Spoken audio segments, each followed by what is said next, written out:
Saúde os irmãos com a paz do Senhor. Graças a Deus, irmãos, estamos aqui mais uma vez. Mais um domingo, estamos aqui pela graça de Deus para cultuarmos ao nosso Deus na beleza da sua santidade. Graças a Deus por tudo, por estarmos aqui, pela saúde, pela paz, pelas condições financeiras que Deus assim tem nos concedido. Também está mais uma vez conosco o nosso irmão João, pai do nosso diácono Gilberto. Já o considero como de casa, mas sempre o apresento. João, que o Senhor se sinta à vontade. Sempre, como o Senhor bem sabe, é nosso convidado especial. Sinta-se abraçado por mim, por toda a congregação, e as portas estão abertas para o Senhor, sua esposa e toda a sua família. Irmãos, sem mais delongas, abram vossas Bíblias. Os demais são de casa. Abram vossas Bíblias no Evangelho de nosso Senhor e Salvador Jesus Cristo, que segundo escreveu o apóstolo Mateus, capítulo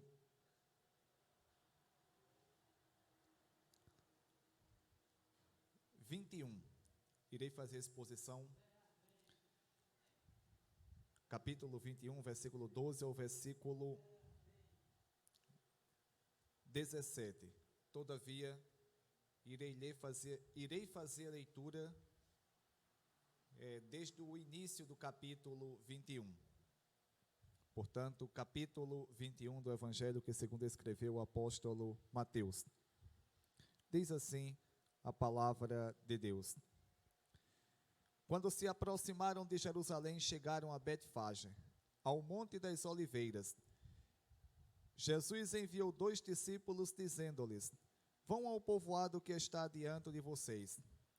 Logo encontrarão uma jumenta amarrada, com um jumentinho ao lado. Desamarrem-nos e tragam-nos para mim. Se alguém perguntar algo, diga-lhe que o Senhor precisa deles, e logo os enviará de volta. Isso aconteceu para que se cumprisse o que fora dito pelo profeta. Digam à cidade de Sião: eis que o seu rei vem a você, humilde e montado num jumentinho, cria de jumenta. Os discípulos foram e fizeram o que Jesus tinha ordenado. Trouxeram a jumenta e o jumentinho, colocaram sobre os seus mantos, e sobre este Jesus montou. Uma grande multidão estendeu os seus mantos pelo caminho. Outros cortavam ramos de árvores e os espalhavam pelo caminho. A multidão que ia diante dele, os que o seguiam, gritavam: Hosana ao filho de Davi, bendito é o que vem em nome do Senhor, Hosana nas alturas. Quando Jesus entrou em Jerusalém, toda a cidade ficou agitada e perguntava: quem é este? A multidão respondia: este é Jesus, o profeta de Nazaré da Galileia.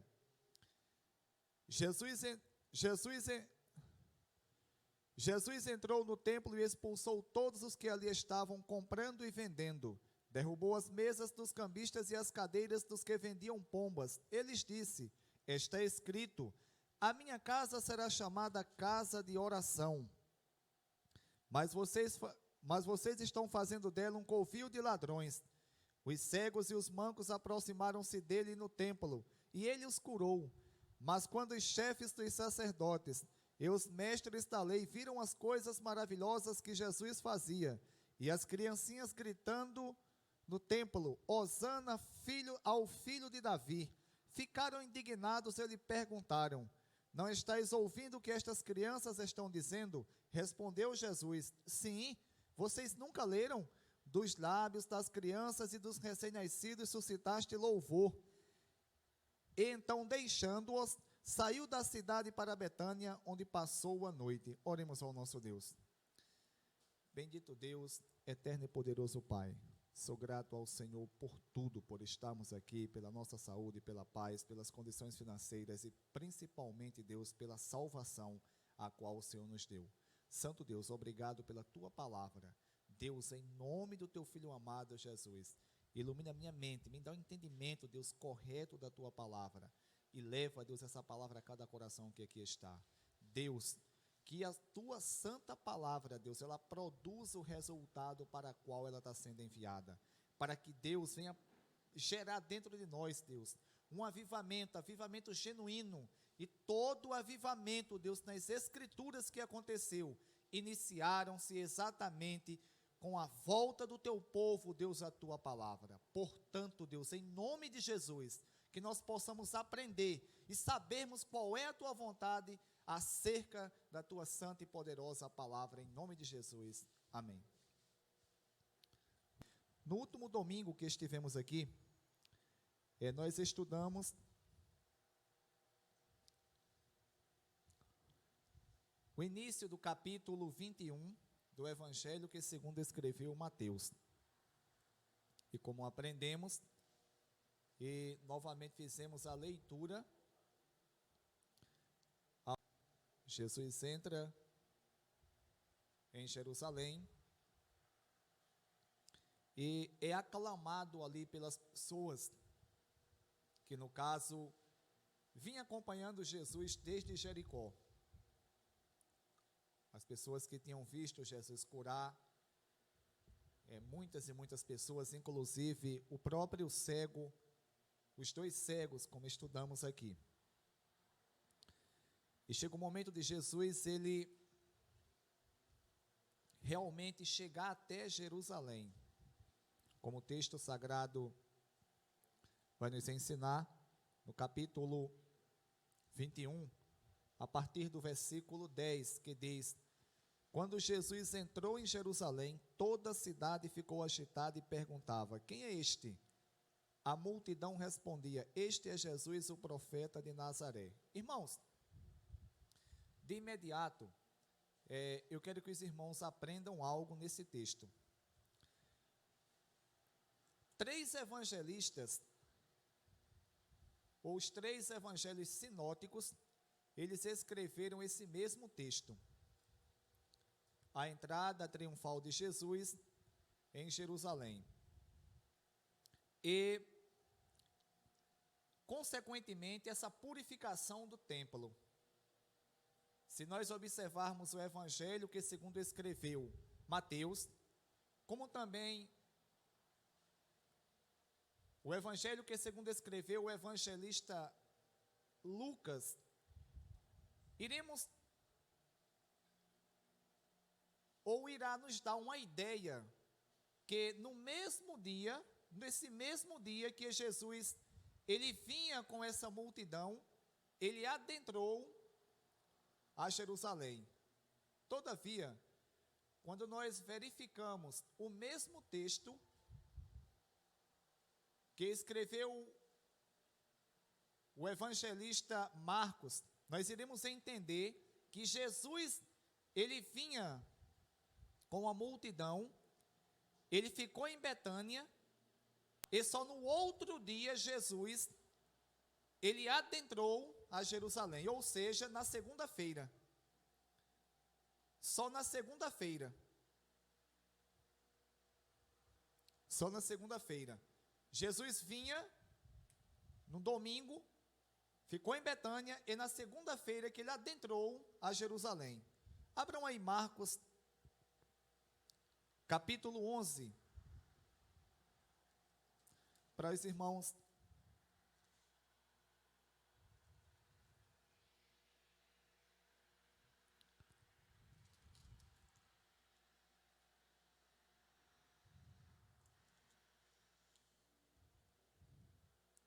Marcos capítulo 11. A partir do versículo 11, diz assim, a partir do versículo 8, para os irmãos terem uma compreensão melhor. Muitos estenderam os seus mantos pelo caminho, outros espalhavam ramos que haviam cortado nos campos. Os que iam adiante dele, os que o seguiram, gritavam: Hosana, bendito é o que vem em nome do Senhor. Bendito é o rei vindouro de nosso pai Davi. Hosana nas alturas. Jesus entrou em Jerusalém, dirigiu-se ao templo, observando tudo à sua volta, como já era tarde, foi para Betânia. Presta atenção, ele entrou em Jerusalém, observou tudo em sua volta, como já era tarde, ele voltou para Betânia, com os 12 discípulos. No dia seguinte, ou seja, na segunda-feira, Quando estava saindo de Betânia, Jesus teve fome. Vendo à distância uma figueira com folhas, foi ver se encontraria nela algum fruto. Aproximando-se dela, nada encontrou, a não ser folhas, porque não era tempo de figos. Então lhes disse: ninguém mais coma do seu fruto. E os seus discípulos ouviram-no dizer isso. Chegando a Jerusalém, olha só, chegando a Jerusalém, ou seja, na segunda-feira, deu para entender? Chegando a Jerusalém, Jesus entrou no templo e ali começou a expulsar os que estavam comprando e vendendo. Derrubou as mesas dos cambistas e as cadeiras dos que vendiam pombas, e não permitia que ninguém carregasse mercadorias pelo templo. E ele os ensinava dizendo: não está escrito, a minha casa será chamada casa de oração para todos os povos, mas vocês fizeram dela um covil de ladrões. Portanto, o evangelista Marcos, ele escreve esse detalhe. Jesus, ele vinha com os discípulos desde antes de Jericó, entraram em Jericó, e quando se aproximou ali do Monte das Oliveiras, quando ele ia descendo do Monte das Oliveiras, as pessoas que vinham seguindo Jesus, que vinham acompanhando ele, começaram ali a gritar: Hosana ao filho de Davi, bendito que vem em nome do Senhor. Entretanto, Jesus, nesse mesmo instante, ele vai até Jerusalém, como Marcos descreve, só que, já sendo tarde, ele observa tudo e volta para Betânia. No dia seguinte, ou seja, provavelmente, numa segunda-feira, Jesus, ele retorna a Jerusalém, aí ele faz a purificação do templo. Acredito que deu para os irmãos entenderem. Irmãos, uma coisa que eu aconselho a vocês, quando vocês estiverem lendo a Bíblia, é que, um exemplo, os 3 evangelhos, conhecidos como evangelhos sinóticos, Mateus, Marcos e Lucas, eles escreveram praticamente os mesmos textos, só que cada um escreveu com um detalhe diferente. Tem texto que escreveram com os mesmos detalhes, no entanto, tem texto que escreveram com detalhes diferentes. O bom, quando nós formos estudarmos a Bíblia, lermos a Bíblia, nós observarmos se aquele texto, ou se aquela perícope, ela foi escrita pelos 3 evangelhos, no caso, os sinóticos, Mateus, Marcos e Lucas. E se assim foi, ou então só foi por 2 evangelhos, a pessoa verificar nos 2, para termos uma compreensão melhor. Isso é bem útil, é útil para nós fazermos isso, e sem contar também que temos que usarmos, se assim tivermos, outras traduções numa linguagem mais contemporânea, como a NVT, a própria NVI, a linguagem na qual eu uso aqui, a Almeida Revista e Atualizada, que é uma linguagem muito boa, muito próxima dos originais, a própria a King James, que é a tradução do Rei Tiago, muito boa. Então, muito bom a gente se utilizar a Bíblia de Jerusalém, tantas outras Bíblias. Quanto mais traduções vocês tiverem, podem usar para verificar o texto. Outra coisa também quero que os irmãos entendam, até nós partirmos para a interpretação do texto, é o seguinte: abram aí, existem 2 purificações do templo. Uma purificação, ela foi realizada na época que Jesus iniciou o seu evangelho, iniciou o seu ministério.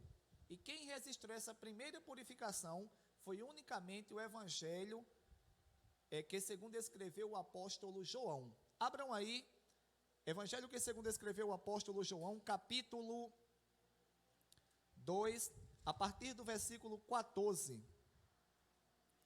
Vocês vão notar que tem uns detalhes diferentes aqui.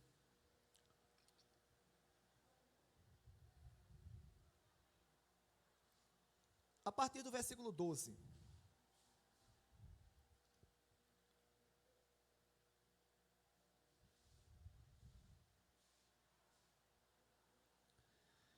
Vou ler. Depois disso, ele desceu a Cafarnaum com sua mãe, seus irmãos e seus discípulos, e ali ficaram alguns dias. Quando já estava chegando a Páscoa judaica, Jesus subiu a Jerusalém. No pátio do templo viu alguns vendendo bois e ovelhas, e pombas e outros assentados diante das mesas, trocando dinheiro. Então ele fez um chicote com cordas e expulsou todos do templo, bem como as ovelhas e os bois. Espalhou as moedas dos cambistas e virou as suas mesas. Aos que vendiam pombas disse: tirem estas coisas daqui, porém parem de fazer da casa de meu pai um mercado. Se nós observarmos, o capítulo 2 de João vai registrar exatamente o primeiro milagre de Jesus em Caná da Galileia. Ou seja, claramente iremos entender que foi o início do ministério de Jesus. Portanto, aquela purificação do templo, no capítulo 2, que segundo escreveu o apóstolo João, foi uma purificação. Essa que nós lemos em Mateus e que será exposta nesta noite, já foi no final do ministério terreno de Jesus. Que isso fique bem claro para os irmãos. Tanto essa como a de Marcos e a de Lucas é a mesma purificação. Quando Jesus entrou em Jerusalém, toda a cidade ficou agitada e perguntava: quem é este? A multidão respondia: este é Jesus, o profeta de Nazaré da Galileia. Jesus entrou, versículo 12, do capítulo 21 de Mateus. Capítulo 21 de Mateus, versículo 12. Jesus entrou no templo e expulsou todos os que ali estavam comprando e vendendo. Jesus entrou no templo e expulsou todos os que ali estavam comprando e vendendo.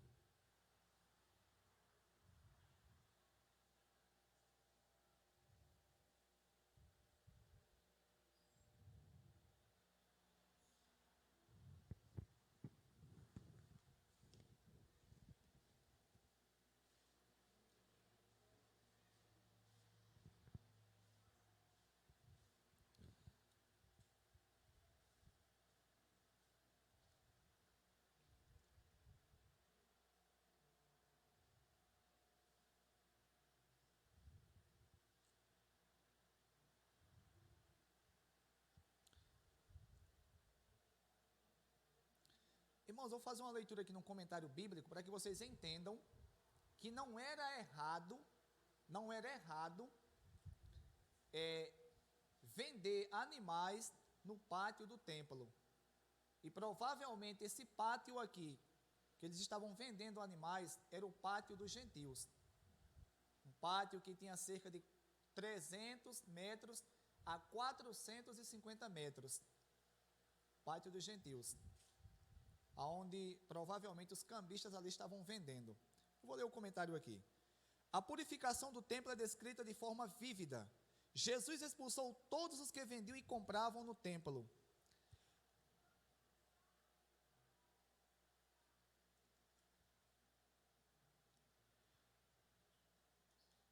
No pátio dos gentios havia um mercado, onde as ovelhas e bois eram vendidos para os sacrifícios. Como a lei especificava que esses animais deveriam ser vendidos sem mácula. Abram aí, Êxodo capítulo 12. Êxodo capítulo 12.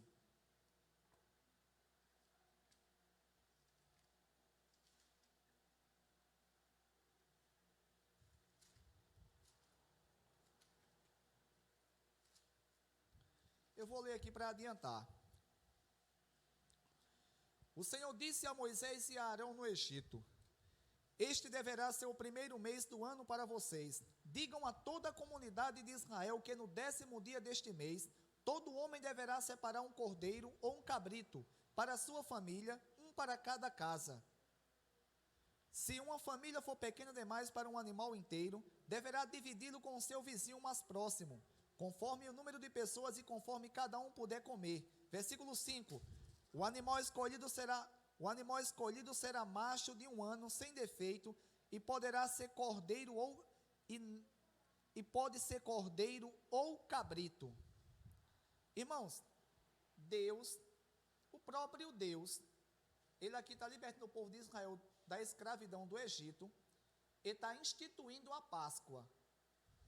E o próprio Deus, ele ensina que o seu povo deveria sacrificar ele quando assim pecasse, ou então, como Levítico ensina, para purificação de uma mulher que tivesse um filho macho ou uma filha fêmea, uma menina, ou uma filha, uma menina. E tinha que ser um animal sem defeito, sem mácula e de 1 ano, sem defeito algum. Na verdade, isso era um tipo de Jesus Cristo, o sacrifício perfeito.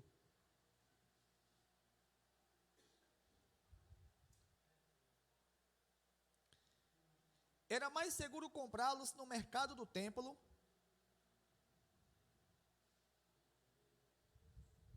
que era dirigido por parentes do sumo sacerdote.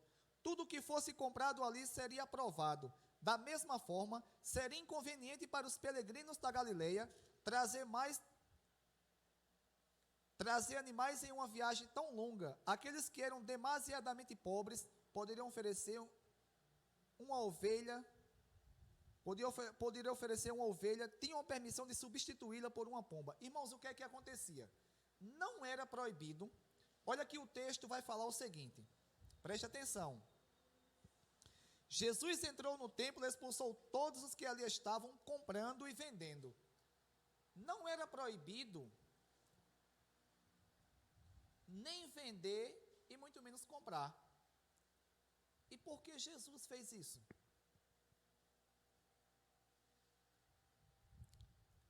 Primeiro, irmãos, o que é que acontecia naquela época?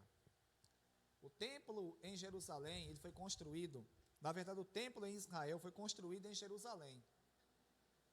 E foi construído em um local apropriado para que todas as demais tribos, que tinha 12 tribos em Israel, eles viessem naquele período específico das festas anuais, no caso aqui era a Páscoa, e sacrificasse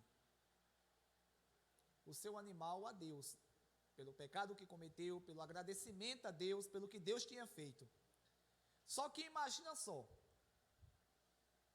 as tribos que eram bastante longe, demasiadamente longe, como a tribo de Dan, era muito longe, trazer um animal sem defeito algum, de 1 ano de idade. Naquele tempo não tinha transporte, não tinha carregadeira como nós conhecemos hoje, que tem carregadeira hoje que tem até ar-condicionado para transportar animal, né? Só que naquele tempo não tinha, trazia, quem era pobre trazia puxando. Está entendendo?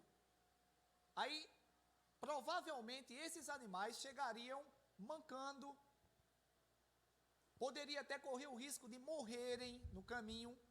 É por isso que eles faziam o quê? Eles vendiam o animal em suas tribos, vinham para Jerusalém, nessa época, e compravam o animal no templo. E Jesus não condenava isso não, nem o próprio Deus condenava isso não era errado isso não. O errado era o seguinte,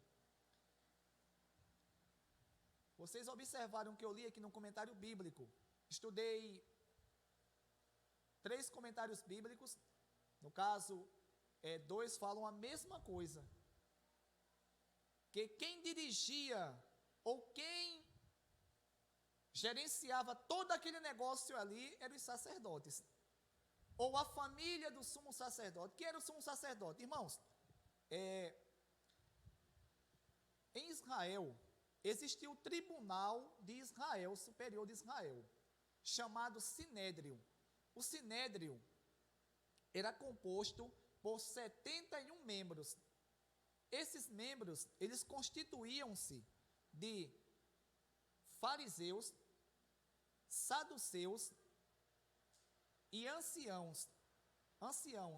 Os anciãos eram os comerciantes da época. As pessoas que eram comerciantes e tinham bom poder aquisitivo, eram ricos. Os saduceus eram pessoas que eram intelectualmente muito instruídas. Os fariseus eram os mestres da lei, sim, também os escribas. E o presidente do sinédrio era exatamente o sumo sacerdote. Lembra que todo filme que nós assistimos acerca da crucificação de Jesus, fica os sumos sacerdotes, no caso, Caifás, que era o sumo sacerdote atual, como Anás, que tinha sido substituído por Caifás. E Anás era sogro de Caifás. E eles ficam induzindo as pessoas a gritarem: crucifica Jesus e solta Barrabás, até porque a Bíblia mesmo nos ensina isso, né? Pronto.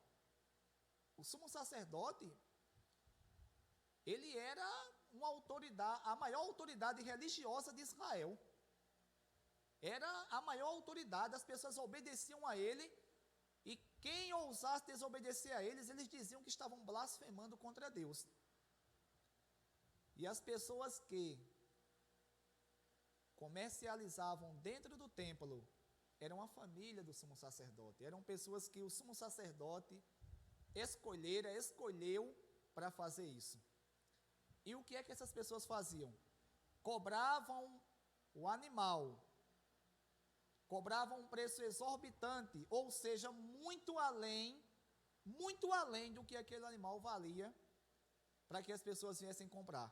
Exemplo, um cordeiro, isso é um exemplo, um cordeiro de 1 ano, ele valesse na época, ele chegasse ao valor na época, um exemplo, na nossa moeda, R$200 era o valor de um cordeiro de 1 ano, isso na nossa moeda atual hoje. Eles vendiam por R$200 lá na sua respectiva tribo. Quando chegavam em Israel, no templo, eles iam comprar esse mesmo animal agora bem mais caro.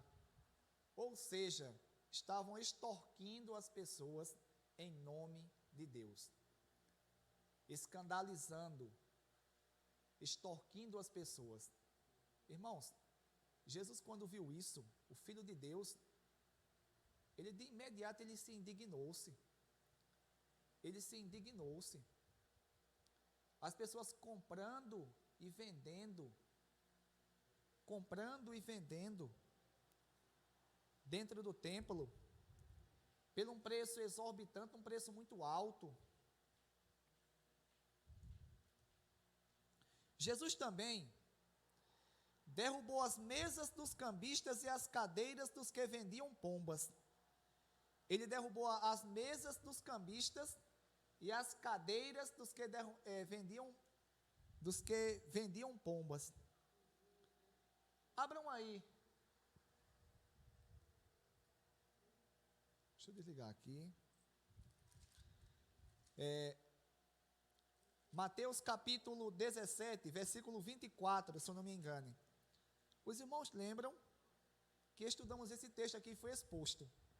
Mateus capítulo 17, versículo 24, diz assim: quando Jesus e seus discípulos chegaram a Cafarnaum, os coletores de imposto de 2 dracmas vieram a Pedro e perguntaram: o mestre de vocês não paga imposto do templo? Sim, paga, respondeu ele.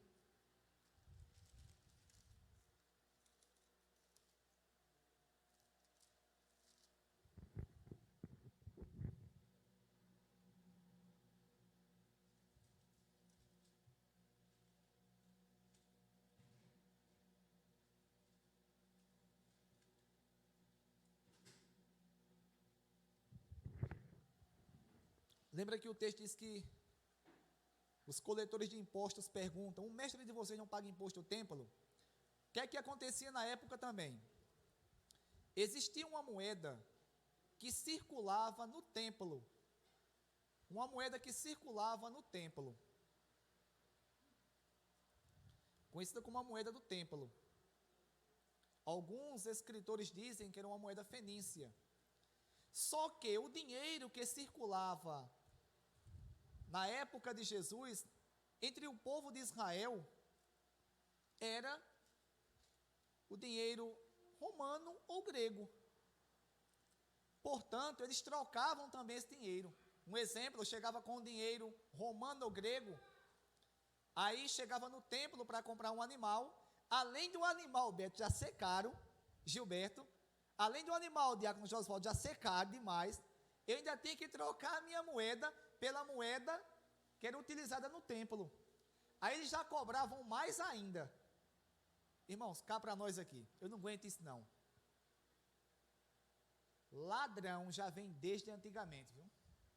Ladrão não é de hoje não. Usar o nome de Jesus para roubar o povo não é de hoje não, viu? Não é novidade não. Eu estava doidinho, Gilberto, que estivesse gravando hoje, para que essa mensagem fique no YouTube, para que todos tenham acesso e vejam o que é o Evangelho de Jesus, e o que esses ladrões, salteadores, como Gilberto pregou aqui, que não tem nada a ver com o Evangelho de Jesus. Irmãos, aquele texto que Gilberto leu, do capítulo 10 de João, capítulo 10, versículo 10, vai dizer que o ladrão veio roubar, matar e destruir, né? Durante muito tempo, irmãos. Eu interpretava esse capítulo 10, versículo 10 de João, que Jesus estava se referindo ao diabo, e não é ao diabo. Se você ler o capítulo 9 do Evangelho que segundo escreveu João, quando você termina o capítulo 9, você vai perceber que o texto não se encerra. O texto vai encerrar no capítulo 11. A conversa vai dar continuidade, até porque Oséias, o presbítero Oséias, já falou muito aqui, e eu também algumas vezes falei, que a Bíblia, ela teve essa divisão há pouco tempo. A Bíblia foi dividida em capítulos em 1223, e foi dividida já os capítulos em versículos em 1252 a 53. Portanto, antes disso, era tudo junto, não tinha capítulo nem versículo, não tinha essa divisão que a gente tem hoje. Essa divisão organizou mais. O que é que aconteceu? Aquele texto é um texto só. Capítulo 9, capítulo 10 de João é um texto só. E vocês vão ver que Jesus disse que o ladrão, desde o princípio, como Gilberto explicou aqui, ele fala que ele é o bom pastor dá a sua vida pelas ovelhas. Ele fala que quando o bom pastor, ele chama as suas ovelhas, elas ouvem a sua voz, conhecem e seguem o seu pastor. Ele falou, o mercenário não. O mercenário, ele é pago para pastorear as ovelhas. E ele só pastoreia porque ele ganha aquele dinheiro. Jesus fala lá no capítulo 10, versículo 9, eu sou a porta. É como Gilberto disse, ele não é uma porta, ele é a porta. Quem entrar por ele encontrará pastagem, e sairá e entrará, e encontrará pastagem. Ele diz que o ladrão veio roubar, matar e destruir. No versículo 11 ele fala, mas o bom pastor, ele dá a sua vida pelas ovelhas.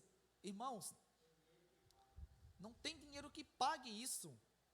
Portanto, irmãos, esses homens aqui, eles estavam extorquindo, roubando, sem nenhum pingo de dó aquelas pessoas pobres, pessoas que não tinham condições financeiras, irmãos, iam ali sacrificar exatamente porque iam exatamente obedecer o que Deus tinha ensinado, e as pessoas se aproveitavam da boa vontade, da boa fé. E Jesus, quando viu, Jesus entrou no templo e expulsou todos os que ali estavam comprando e vendendo, derrubou as mesas dos cambistas e as cadeiras dos que vendiam pombas. Irmãos, hoje está diferente, irmãos. Está diferente. Beto, na verdade, hoje está pior. Hoje está pior. Hoje a gente vê campanhas e mais campanhas aí. E as pessoas fazendo da casa ou do evangelho comércio, fazendo profissão. Hoje a gente vê campanha do sal grosso, campanha da rosa ungida. Onde é que a gente vê isso na Bíblia? Tem isso na Bíblia? Tem não, irmãos.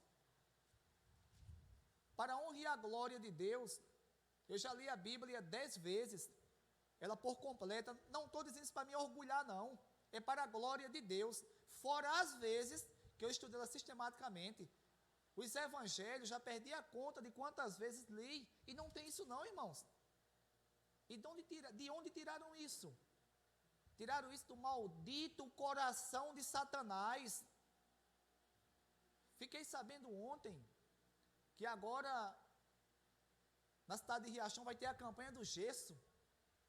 Irmãos, a campanha do gesso, a campanha do som. E para que serve o dízimo? E para que serve o dízimo da igreja? A Bíblia é categórica, é clara em dizer: tragam todas as tuas ofertas à casa do tesouro para que haja manutenção da casa do Senhor. Não é da casa do pastor, não. Pastor não está aqui para enriquecer ilicitamente, não, irmãos. A gente não está aqui para enriquecer, não. Quer prosperar? Trabalhe, estude e trabalhe. Isso não existe, não, irmãos. O que acontece hoje, sabe o que é?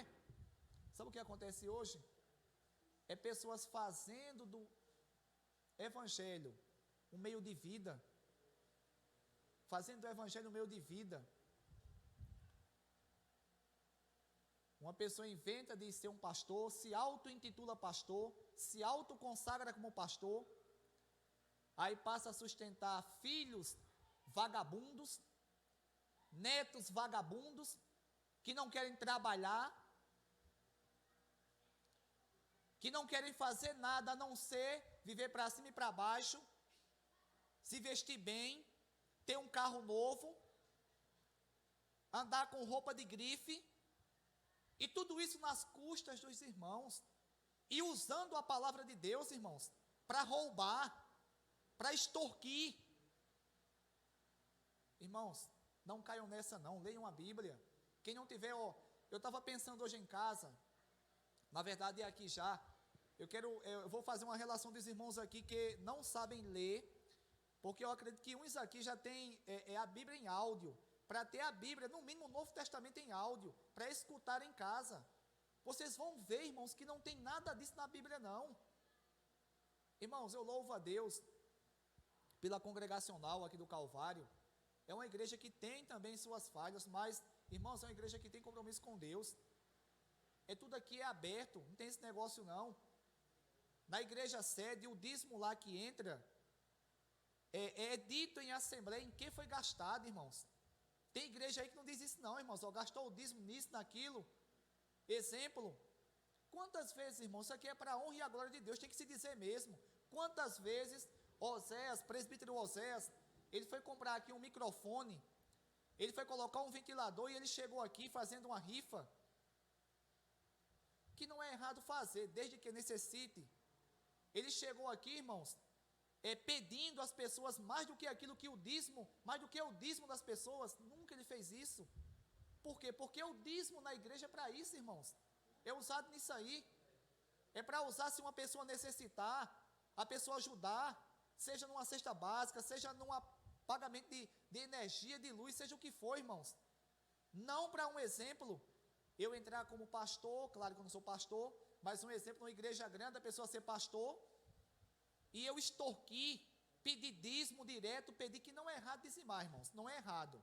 A Bíblia Sagrada vai dizer categoricamente, claramente, que nós temos que contribuirmos com dízimos e ofertas para a manutenção da casa do Senhor.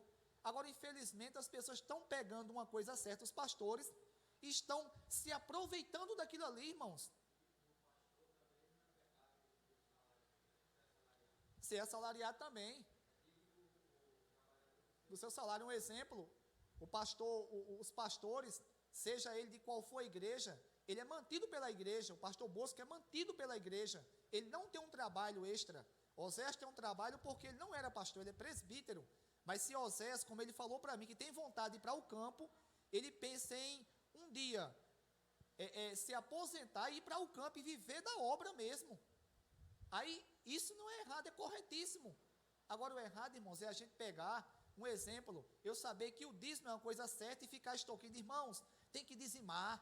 Eu conheço situações de pessoas que estavam passando necessidade em Riachão do Bacamarte, e só tinha fome zero, e mesmo assim, o pastor, ele ia até a casa dessa irmã, pedir, irmãos, pedir ajuda, buscar o dízimo, e para não dizer que eu estou mentindo, eu não vou citar o nome aqui por ética, uma pessoa com isso, mas se quiser eu falo depois, eu vou dizer, o irmão Marcos, vereador, e meu irmão, eles foram um dia pedir um bujão para essa pessoa, para essa família, e esse pastor falou que não tinha. O vereador Marcos, ele chegou e falou assim: tenha vergonha na cara, como é que você não tem vergonha de pedir o dízimo da Fome Zero, e o Senhor não tem um bujão para dar à pessoa? Agora essa pessoa andando de carro novo, de primeiro andar, sustentando filho, sustentando neto, sustentando nora, sem querer trabalhar, irmãos. Irmãos, abram os olhos, a Bíblia é clara, não se deixem enganar, irmãos, não se deixem enganar, temos que abrir os olhos. Nem todo lugar que diz Senhor, Senhor, Senhor, Jesus está lá não, irmãos, Jesus está lá não.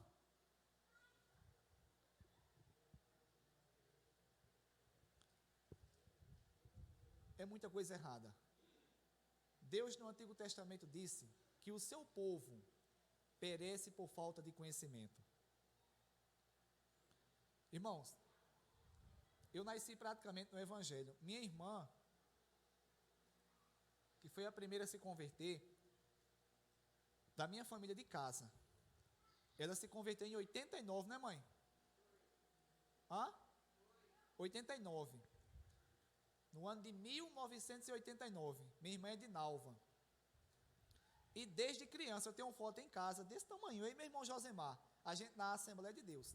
Irmãos, eu conheço o meu evangelho, aos 13 anos eu decidi mesmo seguir, aos 15 anos me afastei do evangelho, mas sempre acompanhava minha família, uma família de crente, sempre acompanhava.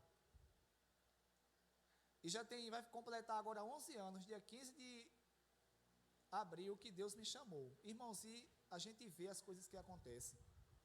Infelizmente, as pessoas estão fazendo pior do que aqui. Estão fazendo pior. O que a gente vê hoje, irmão Deneval, é inventando campanha e mais campanha. Isso e mais aquilo, e pedindo dinheiro. Imagina só, irmãos, vem cá, tem lógica. Eu quero que Deus abra os olhos de vocês e os meus. Tem lógica. Eu andar num carro zero, eu ser pastor de uma igreja, não trabalhar em canto nenhum, andar num carro zero, ter uma boa casa, me alimentar do bom e do melhor, sustentar filhos, netos, noras. Aí quando eu vou comprar um ventilador, quebrou na igreja, eu vou pedir dinheiro a vocês. E já tem um dízimo e as ofertas. Para que esse dinheiro? É para que a pessoa venha cada dia mais enriquecer ilicitamente, irmãos. Irmãos, infelizmente hoje, por conta dessas pessoas, o evangelho tem sido muito escandalizado. Isso tem acontecido frequentemente, irmãos, frequentemente. E infelizmente tem muitos pregadores que se omitem em dizer a verdade, conhecem a verdade, não praticam o que essas pessoas praticam, todavia eles se omitem, eles têm medo de dar a cara a bater. Eu não tenho não, irmãos, irmãos, eu quero ser reprovado aqui pelos homens, prefiro ser reprovado pelos homens. Agora um dia, quando eu chegar a óbito, quando eu morrer, eu ser aprovado por Deus. Irmãos, desde 15 de abril de 2010, 15 de abril de 2010, quando eu decidi seguir a Cristo, desde esse dia, eu nunca mais tive compromisso nem com mim mesmo. Eu peco, eu erro, eu me entristeço, eu já caí, eu erro, irmãos, eu me sinto fraco. Agora procuro, irmãos, ser fiel ao meu Deus, e não vou recuar não. Eu não tenho medo da minha cara bater não. Eu podia até ter medo, eu nunca tive medo de dar a minha cara a bater por mim mesmo. Nunca tive. Eu nunca tive medo de me expressar, seu João. De me expressar por mim mesmo quando eu não era crente. Imagina só diante de Deus. Irmãos, aonde eu puder chegar com essa palavra e ensinar a verdade, eu vou ensinar. Eu vou ensinar, irmãos, para que vocês abram os olhos, que vocês não se enganem. Não pensem, irmãos, porque ali está acontecendo milagre, porque ali está acontecendo isso e aquilo. Irmãos, não se enganem com isso. Se não está sendo exposta a palavra ou interpretada como ela é, Jesus não está. Jesus não está. Tem agora em Riachão a campanha do gesso. A campanha do gesso, irmãos. E muitos vão cair.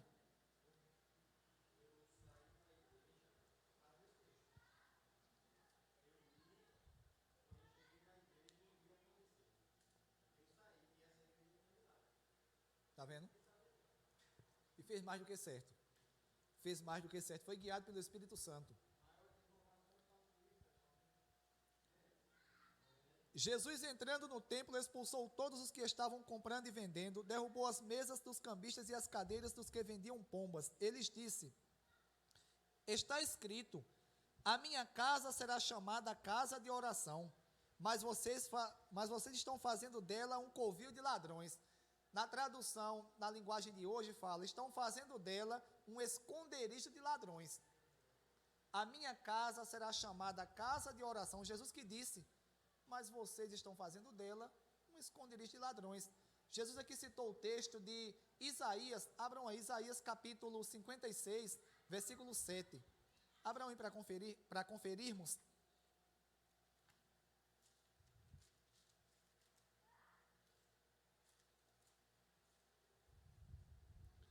56, versículo 7. Eu vou ler para adiantar. Esses eu trarei ao meu santo monte, e lhes darei alegria em minha casa de oração. Seus holocaustos e demais sacrifícios serão aceitos em meu altar, pois a minha casa será chamada a casa de oração para todos os povos. Palavra do soberano do Senhor, daquele que reina, daquele que reúne os exilados de Israel. Reunirei ainda outros aqueles que não foram reunidos. Jesus aqui cita o texto de Isaías capítulo 56, versículo 7. Irmãos, abram aí, Jeremias, capítulo 7.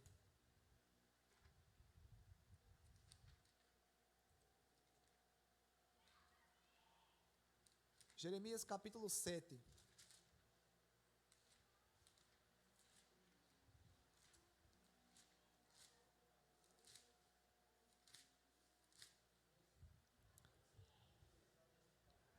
Jeremias capítulo 7, a partir do versículo 9, diz assim: vocês pensam que podem roubar e matar, cometer adultério e jurar falsamente, queimar incenso a Baal e seguir outros deuses que vocês não conheceram, e depois vir permanecer perante mim neste templo, que leva o meu nome, e dizer, estamos seguros para continuar todas essas práticas repugnantes.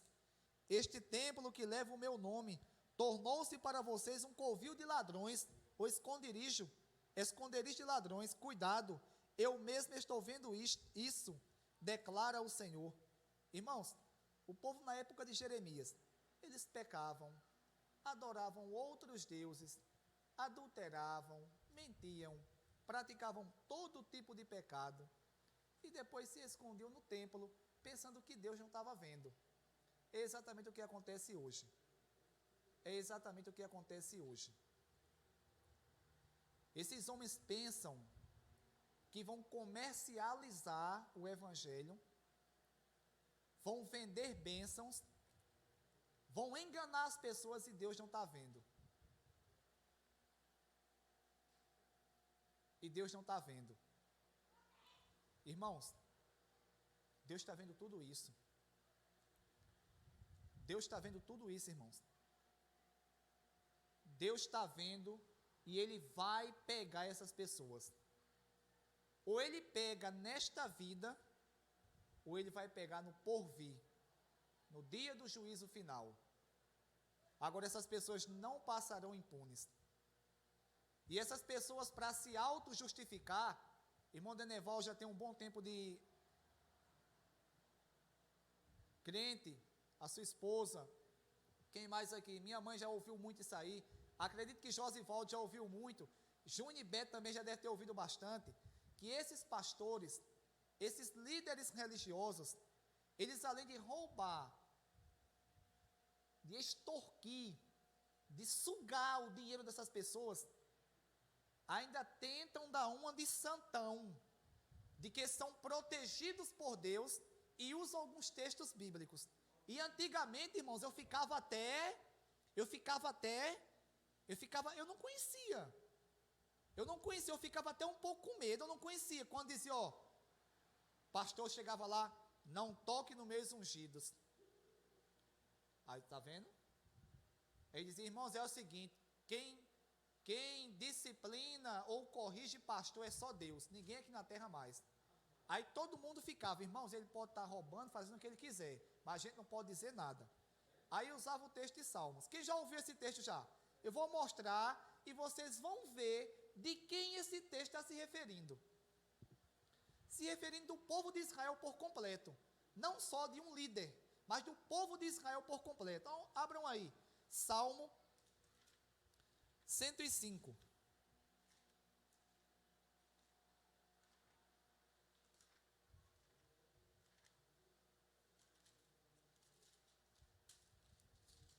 Salmo 105. Eu vou ler desde o princípio, para vocês verem que está se referindo aqui ao povo de Israel por completo.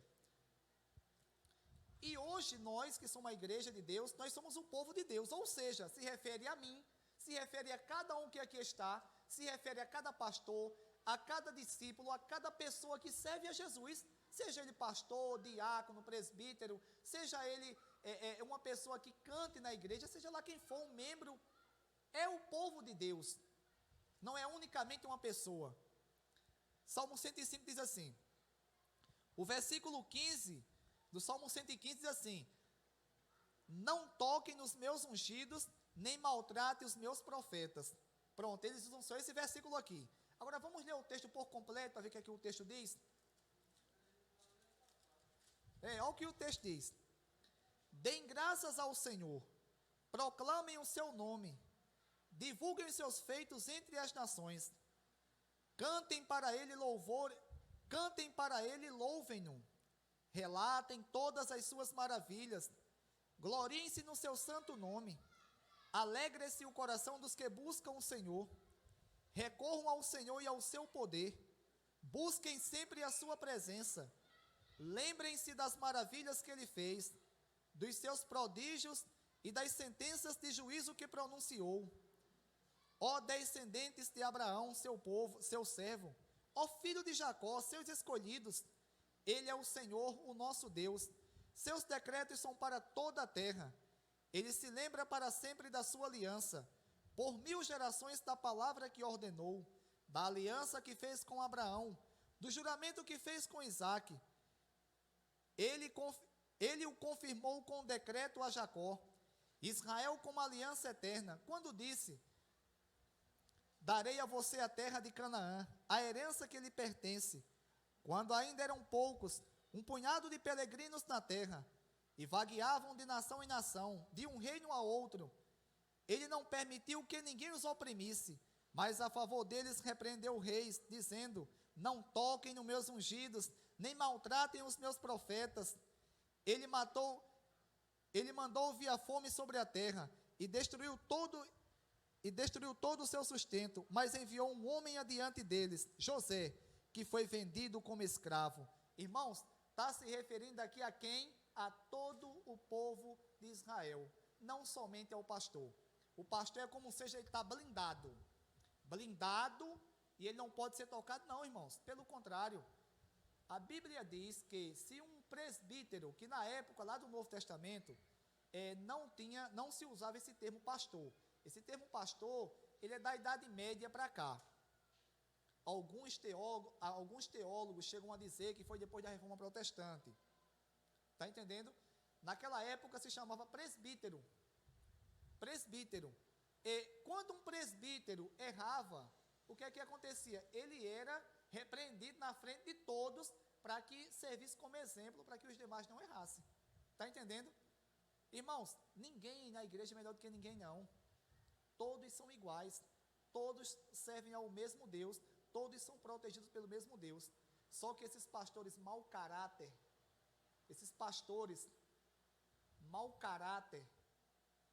ladrões, fazem da casa de Deus, ou fazem, no caso, a casa de Deus somos nós, o templo somos nós, mas fazem da casa de oração de Deus um comércio, um esconderijo de ladrões. E nós temos que conhecer a palavra de Deus para que nós não venhamos cair na ideia desses caras aí, irmãos.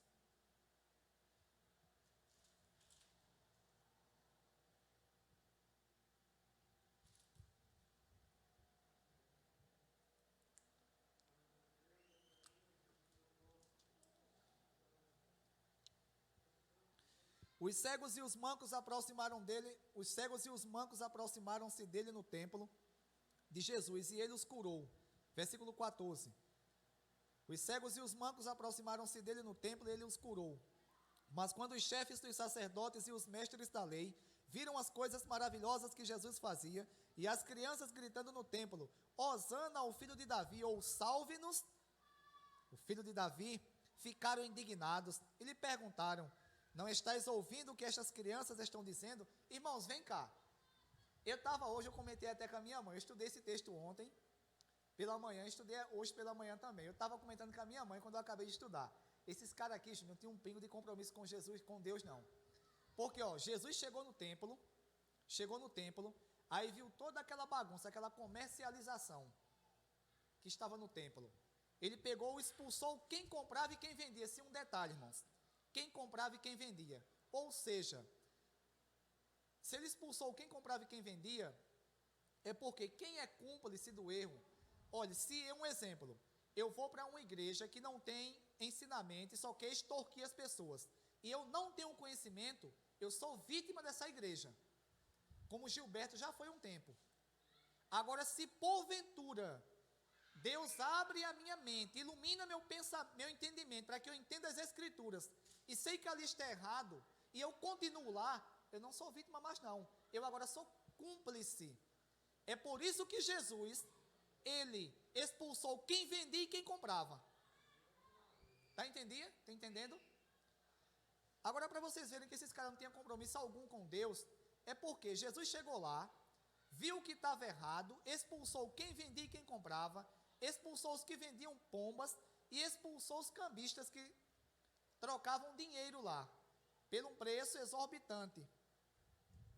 Irmãos, e eles não falaram nada, viram toda aquela bagunça, não disseram nada, até porque, segundo alguns estudiosos, eram amando do sumo sacerdote, e parentes do sumo sacerdote que faziam toda aquela comercialização. Mas quando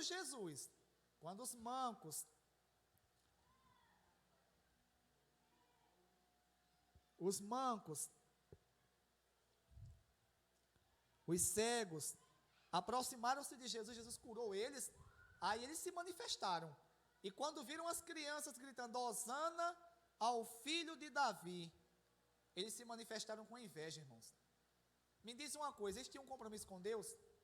Tinham não. Eles tinham um compromisso, com o bolso deles.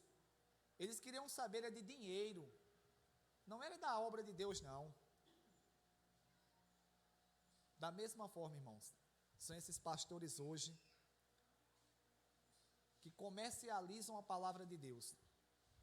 Se chegar alguém pregando a palavra lá, como é, nessas igrejas, como realmente ela é, trouxer uma interpretação dessa, como está sendo hoje, não porque é por mim, mas é dizendo o que a Bíblia está dizendo, eles vão logo criticar essa pessoa, procurar de alguma forma, alguma falha nessa pessoa, para que possam acusar essa pessoa. O texto de Lucas, se eu não me engano, Lucas vai dizer que após esse episódio, eles não cessavam de procurar uma maneira de matar Jesus. Por quê? Porque Jesus estava acabando com aquela farra, né? Estava acabando com aquela festa. Irmãos, eles estavam bem robustos, bem gordinhos, bem à vontade.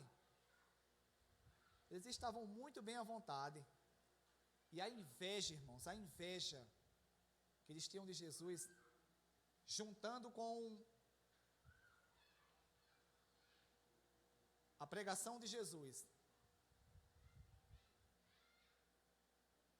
o Jesus não aceitar de forma alguma aquele comércio dentro do templo, fez com que eles decidissem matar Jesus. Irmãos, que Deus em Cristo Jesus, Ele tenha misericórdia de nós, Ele abra nossos entendimentos, nos use como seus arautos, para que nós venhamos proclamar a palavra de Deus, e não venhamos nem aceitar, e muito menos, irmãos, ficarmos calados, quando vermos isso acontecendo, porque isso acontece com muita frequência. Não ficarmos calados de forma alguma, irmãos. Essas pessoas que fazem isso, elas não têm compromisso com Deus, elas têm compromisso com o seu bolso. Essas pessoas têm compromisso com o seu bolso. Repito mais uma vez, não é errado dizimar, não é errado ofertar, não é errado um exemplo, alguém chegar aqui, um irmão daqui dentre nós, ou de fora mesmo, chegar e falar: irmãos, o que é que essa congregação necessita? Ou aqui ou em qualquer lugar.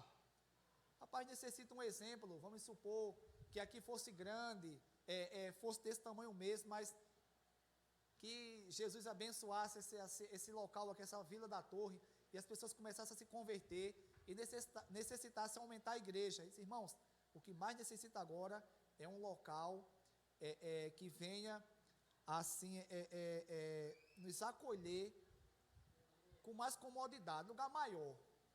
E o irmão chegasse: irmãos, é o seguinte, exemplo, né? A irmã daqui vende, não, acho que ela não vende não, a parte de trás. Então tem algum terreno por aqui, eu compro e faço. Não é errado fazer isso não, não é errado não. Errado, irmãos, está o seguinte, um exemplo, uma igreja grande, uma igreja que rende bem, que tem uma renda boa, que os irmãos dizimam porque tem condições financeiras para dizimar, está entendendo? Ofertam, e a pessoa pedindo cada dia mais, pedindo e vendendo campanha. Irmãos, vai ter a campanha agora do gesso, quem doar tanto vai ser abençoado por Deus. Isso é mentira, irmãos.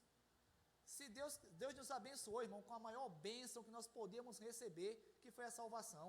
Marcelo, Deus não vai abençoar você se você contribuir numa campanha, não.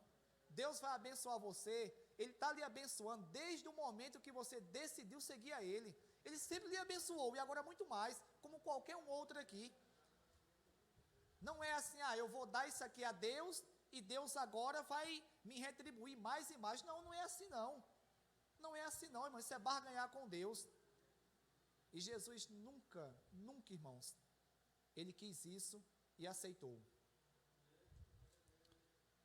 Hosana ao filho de Davi. Ficaram indignados e lhe perguntaram: não estás ouvindo o que estas crianças estão dizendo? Respondeu Jesus: sim. Vocês nunca leram? Jesus falou: dos lábios das crianças e dos recém-nascidos suscitaste louvor. Jesus agora cita o Salmo 8, versículo 2. Quem quiser abrir para conferir, Salmo 8, versículo 2.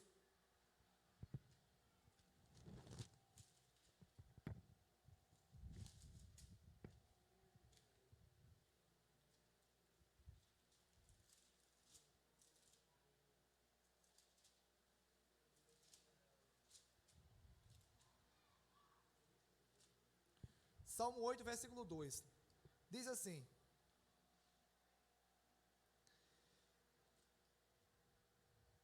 dos lábios das crianças e dos recém-nascidos, firmaste o teu louvor como fortaleza por causa dos teus adversários, para silenciar o inimigo que busca a vingança. Irmãos, Jesus aqui, em cada texto, ele citava, em alguns textos aqui, em alguns versículos, ele citava textos do Antigo Testamento, mostrando que a palavra de Deus ela se cumpriu exatamente da forma que ela foi predita, profetizada há tantos e tantos anos atrás, lá no período do Antigo Testamento. Eu peço a Deus que Ele ilumine minha mente, a mente de vocês, para que nós possamos compreender o Evangelho e sabermos, irmãos, que o Evangelho é simples e puro. O Evangelho não tem mistério algum, é simples e puro. E, infelizmente, estão tornando o Evangelho difícil, estão vendendo salvação, vendendo bênção, vendendo terreno no céu. Se você doar isso aqui, uma lâmpada para a igreja, Deus vai fazer isso por você. Isso é mentira, irmãos. Nunca caiam nisso. Nunca caiam nisso. Nunca caiam nisso. As indulgências estão voltando, como o diácono Gilberto está citando. Lá no período do século XVII, na época da Reforma Protestante, se vendia terreno no céu. Hoje se vende terreno na terra.